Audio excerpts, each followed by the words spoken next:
আজকে ২১ তারিখ বৃহস্পতিবার ঢাকার বিভিন্ন স্থানে অটোরিকশা চালকরা এরকমভাবে মানববন্ধন শুরু করছে। মানববন্ধন এক কথায় জুলুম।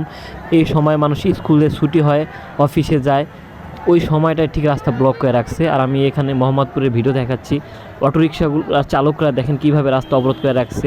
আর তারা এতটাই বেপরোয়াভাবে রিক্সা চালায় যে কাউকে সাইড দিবে বা এরকম কোনো কিছুই তারা তোয়াক্কা করে না। তাদের নাই লুকিং গ্লাস আছে যে পিছনে কোনো গাড়ি আসছে কি না সেটা দেখানো নাই। অথচ আপনি তাদের অফার দেন যে আপনাদের লাইসেন্স নিয়ে আসতে হবে রাস্তায় নামতে হলে, আর আপনাদের ট্যাক্স দিতে হবে, কারণ এদের স্পিড সিএনজির স্পিডের থেকে বেশি না। ঢাকা শহরে সিএনজি স্পিড যে স্পিডে চলে এই অটোরিকশা একই স্পিডে চলে। আর এরা এখন ফ্লাইওভারও দখল করে রাখছে। তো এই যে দেখেন একজনে বলছিল যে ভাই রিক্সাটা ছেড়ে দেন, কিন্তু ওরে মারতে গেছে। তো এদের যে কী পরিমাণের বেপরোয়া তা আপনারা না দেখলে বুঝবেন না। আর এরা কোনো কিছু তোয়াক্কা করে না, রং ঠং যা বলেন সব দিক দিয়ে এরা চলে।